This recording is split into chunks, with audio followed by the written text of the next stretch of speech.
right, welcome back, everyone.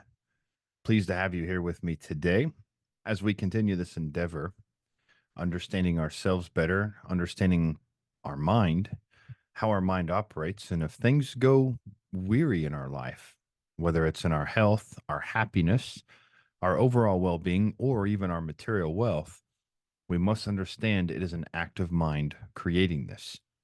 This is the Subconscious Healer podcast, and I'm your host, Dr. Gabe Roberts, psychosomatic physician. As we start on this, I want to talk to you today about personality traits that are coping mechanisms that stem from childhood trauma. And these personality traits often breed disease and malignancy. So, because too often times, yes, you did hear that correctly. I'm talking about personalities that breed disease and malignancy. Oftentimes, we're associating those characteristics that breed disease that has to do with something maybe in the body, but we're not talking about the non-physical mind. We're talking about actual genes. Genes influencing disease is incredibly rare. Yes, it does happen, but all too often they are getting the blame and they're getting the attention for things that are not necessarily genetic, they're epigenetic or above the genes. And of course, the blame from things that cause disease and malignancy also get blamed on outside substances as well, as we'll kind of visit that. But I want to talk to you today about personality traits that breed disease and malignancy. And to kind of give you an idea of how this can happen, uh, I'm going to share with you kind of an example of just how something that happened in our mind can actually manifest as physical problems. I had an athlete came to me for, you know, what I would call performance enhancing work, focus and achieving goals, that kind of work. In the first couple of minutes, one of his questions kind of came up. He asked me about something he had heard me discuss on a podcast, and he was interested in the anesthesia ability that hypnosis can have. And he was wondering if I could numb his knees. And he wanted me to work on his knees and numb them out. And of course, I don't do that kind of work because if you're going to numb someone's pain, that pain is there for a reason. And that's no different than masking it with some kind of medication or a cortisone cream or something else. So in my line of work, I never mask things, okay? Because there's an old saying that says, whatever you resist persists. And to more accurately say that is, whatever you resist persists and will only grow stronger. And the natural troubleshooting tendency of the human being is to grow from whatever we're trying to resist is going to grow stronger and it's going to become more intense and causing us to potentially seek something that hits harder and hits much heavier. So it's better to deal with whatever's there appropriately rather than just kind of mask it. So I told him that I don't do any kind of numbing, I don't do any kind of anesthesia work, but I did ask, what seems to be the problem with his knees? And he told me that he had lots of work on them, including chiropractic work, including different types of physical therapy modalities, acupuncture. And then he started going to the conventional route because the alternative route wasn't working. And of course, the three doctors he talked to all recommended surgery, the orthopedics. And I told him, I'm not going to numb your knees, but let's go in there and see if there's any kind of perception, perhaps, something going on that could lead to that physical pain. All too often, if you have physical pain in your body, whether it's in your back, whether it's in your neck, whether it's in your, shoulder, there is some kind of stored memory there if that pain persists over a 12-week period. Now, the reason I say 12 weeks is because whatever tissue damage may have been there from a potential injury, I'm talking about a physical trauma, not a psychic trauma this time. After 12 weeks' time, the blood vessels, the muscle, the bone, the ligaments, whatever's there is going to be fully healed. And if there's still pain there, there is some kind of perception, there's some kind of memory based thought cause alignment there. I see that all the time with athletes, especially martial artists and people that are trained to push themselves harder. Golfers, for example, I've worked with golfers that um, play golf and they swing, and suddenly their back hurts, and they see a chiropractor. They go through months and months of care, and afterwards their back feels better. But they go on the golf course, and if they just tweak their back a certain way, that pain returns. And what you're dealing with then is a subconscious safeguarding mechanism, a memory, a safety lesson your subconscious has put in place because it's there to protect you. That's one of its characteristics. It's there to protect you from yourself. And so it will put something in place outside of the physical tissue, outside of any kind of blood vessels or muscle or anything else, that says, when you move this way, I'm going to remind you that this hurts you. And that's the case with chronic knee pain, chronic low back pain, stuff like that. A lot of those are subconscious safeguards. And I know that because people come to me with chronic pain. We go in and work on those perceptions, and suddenly their pain's gone. And they have been told from various people, chiropractors, physical therapists, orthopedic surgeons, well, it's scar tissue. That's why it hurts. It's scar tissue. Well, scar tissue doesn't have any nerve endings within it, so it doesn't have feeling itself. The feeling is something different. Okay. So as we worked with this athlete, I said, well, let's go in there and see if there's something in there causing that knee pain. And he was very pleased to agree with that. So the technique with this was we went through and did some regression to cause with some holographic deletion. We bypassed any kind of perceptions. We worked with the critical faculty. I had him focus on the pain, and you could say he's kind of focusing on that pain. And there we go back to the very first scene, the very first circumstance had everything to do with when he first had that pain in his knee. Now, he is a 33-year-old, well credentialed athlete. Okay. And suddenly his mind takes us back to the age of 7. And then I say, give me a report. What are you experiencing in this moment your mind has taken you to? Are you inside or are you outdoors? Are you alone or with people? Is the environment you're standing in, is it warm or is it cool? Is it daytime or nighttime? He describes himself standing next to his father as they're watching a football game. And it turns out this athlete is one of the players in this football game. And his dad is the coach of this community league football team. And this 7-year-old younger version of him is standing next to his dad watching the game. And his father playfully, jokingly, takes a big sweep and one of his feet and just sweeps it out from underneath his kid, takes his feet out from underneath him. And of course, the 7-year-old boy crashes down on a strip of macadamia they were standing on, a strip of like um, kind of the asphalt that you would run on. Okay, the running tracks, and he lands right on his knees. And the boy, as soon as he lands from his father, playfully sweeping his legs out from underneath him, landing on his knees, of course, his reaction, he starts crying and complains to his dad. He says, why did you do that? And his dad replies, oh, shut up, you big baby. It was just a joke. So, right then and there, this 7-year-old boy is forced to swallow up all that anger and pain in that moment. And guess where it showed up? It showed up right in his knees later on as a mid 30-year-old athlete. And as he swallowed away that anger and pain, it showed up there. So we got all the anger out, let the little child say his piece. We did some powerful moments, lathered everything with some real good forgiveness, and his knee pain completely disappeared. So after the next few weeks, there was some little minor occurrences, like it suddenly would show up as like a 1, and that just showed us there was still some fragments of the hologram that needed to be addressed. Once we did that, his knee pain was completely gone within a few weeks. So that's why it's better to not numb something, but actually work on whatever's there causing it. Um, so there's a growing field of research with an accumulating body of evidence that links the body and mind together.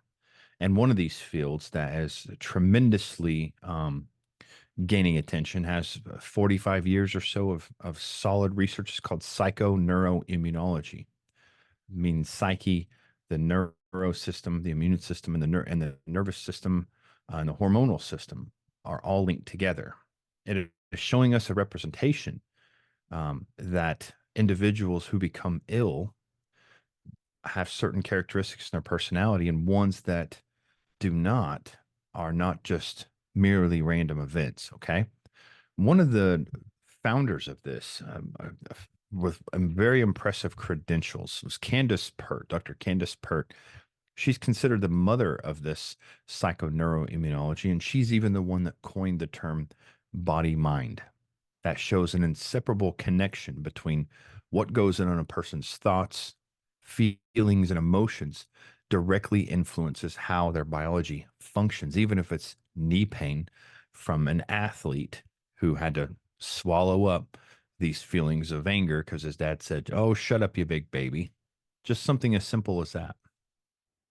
Now, just to be clear, negative thoughts themselves don't breed disease by themselves, right? We all have negative thoughts. That's something I have not figured out how to um, change, because our brains are more like radio transistors. We're always picking up variance, waveform information, and frequencies around us from other people's thoughts. So that's why it feels so different going into a very dense city, a shopping area, a mall, versus going out in nature. When you go out and you're just surrounded by miles of trees, it feels much calmer because your brain is literally picking up either something harmonious from nature or something disharmonious from a group of people. So we are always going to be picking up on negative thoughts of others, and they themselves aren't harmful. Okay. But it's whatever you get emotionally involved in, it's whatever you start having intense feelings towards, it's whatever you dwell on. Okay. And whatever you repress, whatever you start to repress, those are the things that breed disease and will kill. Okay. Very clear on that. Negative feelings repressed, negative feelings you have emotional involvement in, negative feelings that you are dwelling on do breed illness. Okay. Western medicine considers a significant amount of these diseases that are increasing every year, we are witnessing, to be something called idiopathic, meaning of unknown origin. They just don't know what causes it. And what often gets the blame for creating these illnesses, including the autoimmune conditions and cancers, are everything from genetics, bad luck, or those outside influences that I mentioned earlier. These are including toxins, poorly dietary habits, pollution, cell phone radiation, Wi Fi, toxins in the water, you name it. Okay. Um, the concept I just hinted at and suggesting that these diseases itself represent a reflection of how you live your life internally rather than focusing on the outside factors. And this is very important because not all who are exposed to toxins become ill. Okay. And then I know people that have detoxified themselves of everything. I mean, they sleep on organic mattresses, their clothes are organic cotton. They don't dare drink any kind of tap water. They barely eat at restaurants. They only eat, the cleanest foods. And yet these people are still chronically sick. And then every day you can go to the store and you can see people walking in and out of the supermarket buying, standard foods. I just met a 90-year-old woman, 94 actually, year old woman who lived in a town nearby me. And her and I go way back. Okay. She's 94 years old. And you would never guess that. And her kitchen, my wife and I were in there, her kitchen is full of processed foods, just processed foods everywhere. But this woman always has a smile on her face and she's always happy. And you can just feel the happiness vibing from her. Okay. So that's what I mean by not everyone exposed to toxins gets sick. Okay. I'm by no means endorsing a diet of Doritos and soda pop and all that other stuff. I'm saying that your mindset will be your biggest contributing factor on which side of the echelon you fall on, whether it's chronic illness or whether it's life preserving happiness and health for years to come. Okay. So the viewpoint that this viewpoint is one that consistently slips through the cracks when we inquire about the cause of disease. And perhaps the reason this escapes us is because the majority of our population are conditioned and influenced to separate the mind from the body. And this is something that can no longer be done. In my studies of becoming a chiropractor, we were highly trained in the field of pathology, similar to medical doctors. Unbeknownst to most people, chiropractors actually have a higher number of classroom hours when compared to medical doctors while earning their degree. And this is in the classroom, time in their life. All you have to do to see this is just Google MD versus DC and just hit image, and you'll see that there's a couple hundred hours more that chiropractors have of classroom education than medical doctors. I graduated from chiropractic college after 4 years of intense education without ever hearing a single mention of psychological trauma and its impact on human health and development. Many of my colleagues that graduated from medical school are the exact same way. They've never heard one hint of how psychological trauma, childhood trauma, can impact someone for decades. And today, still, it's not even mentioned at all, despite a huge amount of accumulating evidence linking trauma to mental illness, psychological illness, and chronic pain. And it was during these times of pathophysiology or learning the origin of how these diseases originate where things begin to take an interesting turn. So let's just say in a pathology class, whether it's chiropractic college or whether it's medical college, we're observing the kidneys. We're looking at the kidneys and studying the inquiry of what could go wrong with the kidney. Well, there can be something obstructing the function of it. The kidney can become inflamed or it can begin to degenerate. Okay. So now let's examine the brain. What are things that could go wrong with the brain? There could be something obstructing the function of it. It can become inflamed and it can begin to degenerate. Well, what about the heart? Well, there can be something obstructing the function of it. It can become inflamed and it can begin to degenerate. That's about it. As you see, there's a certain pattern start to emerge here.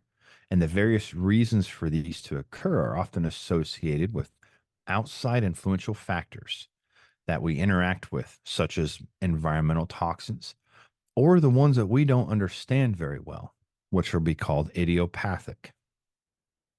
Now let's look at a person who's having something obstructing an organ in their body and they're functioning. And there's an inflammation present that's verified from lab work, and the organ is beginning to show some signs of degeneration. Although the lab worker scan or probe or biopsy, whatever this person goes through, does show a problem, it does not show that it's a result from the way they live their life, and certainly will not indicate anything about the person, what they're emotionally involved with, if they're emotionally involved in some kind of negative idea at all, which they are. I will guarantee it. Humans are emotional beings, and emotions, energy and motion is what the word means. Energy and motion. And remember, energy is the very fabric of our universe. Okay. And we can employ emotions one of two ways. We have the choice. They can either destroy us or they can create us. Okay.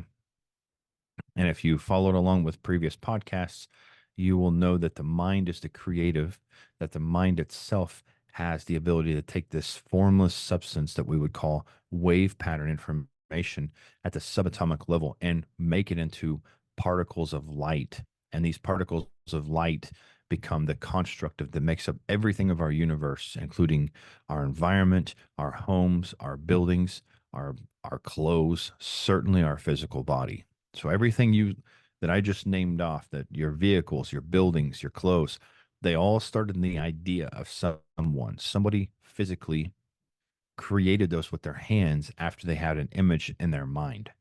Well, that's just a physical manifestation of something that their mind created. The body having a chronic illness is the physical manifestation of something they're emotionally involved in. Okay. Some kind of negative idea, just the same way. And here's the thing, these are often not something that you're consciously aware of. And I mean that because over the last 2 years, I've had three patients of thousands of patients. Three of them were able to tell me what their actual trauma was, and they were correct. The rest of them had no idea of where it originated. And they often say, Gabe, I can't remember those years. I can't remember that. Well, I'm not asking you to remember. I'm just asking you to not fight the process and allow the boss to do the talking, allow your subconscious mind to reveal to us where the problem started, just like in the case of this athlete that I just discussed previously. He had no idea why his knee pain hurt. He just knew it hurt and he didn't want it to hurt anymore. And we had to satisfy the needs of that 7-year-old younger version of himself because the past is alive inside of you. And again, this concept will likely not register to doctors or specialists that your past is alive inside you. And the reason is very simple. It's the same reason of the subtitle of this podcast today. Okay, personalities that breed disease. It escapes most doctors. It maybe even escapes you because our culture and our society tends to divide the mind from the body and view them as two separate entities altogether.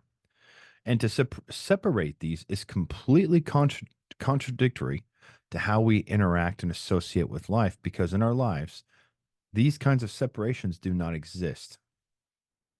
Although this notion is not recently discovered one, um, which we've unpacked before, people have known about this connection for thousands of years. Traditional Chinese medicine, Ayurvedic medicine of India, shamanic medicine used in Aboriginal cultures, and small pockets of isolated groups around the world have known and recognized and understood that the mind and the body are one, that they are inseparable. This separation between the mind and body, which we exploit, okay, originates from the Western world. And over the last century, this unfortunate view has proliferated to even more unfavorable degree due to the latest advancements in technology. Okay. So, what that means is our view of separating the mind and body has grown even stronger to an unfavorable degree because of our latest advancements in technology. You see, the breakthroughs in advanced pharmacology, the breakthrough and enhancement in imaging technology, where we can scan things and look deeper, and the improvements we've made with surgical techniques using lasers and things like that, all these do is further act as a catalyst, ensuring us that the approach that we're doing is the correct one, even though the approach is still viewing the mind and the body separate. Okay. And that's why many of these things, advanced pharmacology, enhancements in imaging, improved surgical techniques, they're basically telling us that what we're doing is the right one. We're putting all this money and this effort into these technologies, but are the results getting better in the long-term outcomes of our patients, of our clients, of our people's lives improving? No. So there's a lot more going on behind the veil than meets the eye. When we observe the process of chronic illness, despite all these cutting edge breakthroughs, we've not made any improvements in long term patient outcomes any more than before these advancements ever even came into existence. In other words, despite all of these scientific breakthroughs and the hundreds of billions of dollars spent on advancing, our Western model still has no idea behind the process of chronic illnesses, autoimmune conditions, or cancer. And we are no closer to solving these idiopathic mysteries such as rheumatoid arthritis or multiple sclerosis than we were before all of these advancements. This Western model is not equipped to give us any answers for the highly contorted gender distribution we're also seeing in autoimmune conditions. When looking at the difference between men and women with autoimmune conditions, for example, roughly 80% of the autoimmune conditions are female. Rheumatoid arthritis and systemic sclerosis impacts 3 women for every 1 man, and lupus impacts 9 women for every 1 man. And this comes out of the Journal of Scleroderma and Related Disorders. Okay, so it's right out of the literature. And nor is this Western model able to provide any answers to why this gender ratio is growing even further at such an alarming rate. Okay. Between 1930 and 1940s in North America, the ratio between men and women who were diagnosed with multiple sclerosis, which is for most people, you might have some idea, it's a chronic neurological disease that eventually leads to paralysis, occasional blindness, and just this numbness with a loss of function. Okay. 1930s and 1940s, the ratio between men and women were nearly equal. That means the ratio for one man equaled one woman who had a diagnosis of MS. Today, that correlation has shifted in such a way that it's 3.5 women for every one man who has MS. And this separation, this disparity is actually increasing even more. And this gender tilting in the nation has occurred over the last 8 decades is a sobering reminder that our Western traditional model is not adequate for giving us any answers for this shift, and perhaps even more, it's guiding us. It's gilding us into some form of guidance out of this ongoing and increasing monstrosity. The typical interaction between the doctor and patient often involves the patient meeting with the doctor, not for the purpose of curing their ailments, but for the relief of the acute symptoms they're experiencing in the easiest and fastest way possible. It unfolds usually by a typical patient going into a doctor's office, whether it's a chiropractor or a medical doctor or a naturopathic doctor, saying, I have this symptom. Please get rid of it. Or I have this problem. Please get rid of it for me. And of course, the doctor is going to reply with something like, I will do what I can to help you with this symptom or problem. And if I cannot make it disappear, then I'll do what I can to make you comfortable with it. And the approaches including everything from medications to steroids, surgery. And if that doesn't work, they prescribe heavy medication, sometimes suppressing the body's own immune system. And then eventually they label it chronic disease. Now, if it's a chiropractic type patient, it's going to be spinal care along with soft tissue care approaches and maybe some acupuncture on the side, muscle retraining, and working on posture. Now, if it's a functional medicine doctor, it's usually a series of functional testing, lab work, some more in-depth functional testing, and these, typically cover more grounds than your insurance covered tests. And then they do some kind of dietary recommendations, healthier lifestyle interventions, stress management, perhaps herbal and enzymes to clear out any kind of stealth infections, maybe Lyme or parasites, um, viral agents and bacteria that are often missed and sometimes even dismissed by Western medical doctors. So all of these are good approaches, but they're still treating at the surface level. They're treating surface level symptoms and not the root cause, which is some form of childhood trauma. Just think about the athlete that I just described. And that was a child with a wounded psyche causing his knees to hurt. And he had tried the chiropractic, he had tried the acupuncture, he had tried all the stuff. And because the knee pain was not getting better, he was willing to go get surgery. And the first doctors he saw, three of them, they all said he needs surgery. Now, did he need surgery? No. He needed to heal the wound that was in his psyche from just a simple, could be easily overlooked, but a simple occurrence of his dad kicking his legs out from underneath him when he was 7 years old. And how are these approaches that I'm describing only surface level? What I talked about, they're only surface level because the important questions are never asked. Okay. Does this disease have anything to do with the meaning in my life? Perhaps does this illness, does this chronic pain, does it represent how my life has been unfolding since the moment I was conceived? Does it perhaps represent something reflected in the way my parents and even my grandparents lived their life?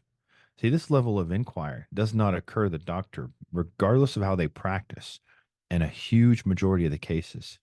And what I'm suggesting is not only is the evidence significantly growing and not even remotely controversial at all, but it is but it is the one who gets sick and the one who does not is not accidental and it's not random. It has a very little marginal influence from genetics to some or some external agents such as stealth infection like H. pylori, parasites, or even Lyme disease. When symptoms begin to arise and eventually lead to the diagnosis fitting under the category of disease, usually there's a couple questions that come up. Uh, there's two questions that come up.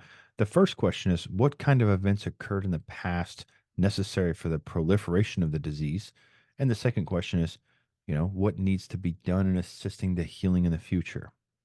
The focus of most of my colleagues tend to ignore the first question and put greater consideration and efforts on the second question. And the approach of ignoring what led to the manifestation of the chronic disease while focused on simply enhancing healing to occur would be appropriately compared to the folklore story from the 12th century from the Muslim Sufi tradition. Okay. Mullah Nasruddin, that's Nasruddin, Nasruddin, was a priest in a small local village that was often referred to as a crazy and sometimes a loon and sometimes foolish because of his rather odd behaviors. Okay. So one such story involves him. He was crawling around on his hands and knees, carefully scanning the ground that was lit from a streetlight. And as he was sitting there crawling around in this, it was nighttime out, and he was looking at the ground very carefully, scanning all the ground where this street light had lit up. And this police officer passed by him and noticed and began to ask him, "What are you doing?" And he responded, "Well, I'm looking for my key." So the police officer, followed by a small group of locals, all began to get on their hands and knees and assist him. And they all got down on their hands and knees, carefully screening every centimeter of the ground that was within the confinements of the street light. And after some time goes by, everyone's scanning the ground very carefully. There's no key showing up. Nobody's looking at the key. One of the locals finally speaks up. "Nasruddin, where exactly did you lose this key?" they ask. He responded by saying, "Oh, in my house." Now, all the locals, including the police officer, were suddenly stunned by this answer. And they said, "Well, for Pete's sake, why are you looking out here?" And to which Nasruddin replies with, "Well, because I can see out here better underneath the light." Now, although we're trained in the healing arts, many of us are, there's a tendency for us from our training to evaluate our patients based off of our physical examination, our blood work, our history, and other factors, as well as putting emphasis on sometimes the microbial world. If we ignore the first question, and more importantly, the events that occurred in our early life, okay, solving the origination of the chronic mental illness and the physical illness and the chronic pain and the autoimmune and the malignancy will always originate from some kind of unknown source, regardless of what we note, regardless of what we note as the overused and significantly over franchise term root cause. I hear that so many times. We're going to find the root cause. We're looking for the root cause. I see that and I hear that, and doctors speak all the time. We're going to get to the root cause. And it's when they're looking for the root cause, okay, they are just like this group of people, a search that's consisting of the range within the streetlight that will not deliver the key to healing, as this can only be done from the blind spots. Okay. It can only be done looking in the blind spots that are marked by the darker, more mysterious, and the sometimes unknown areas. And that's something else that's outside the blind spots, the dark areas, are what we know as childhood trauma.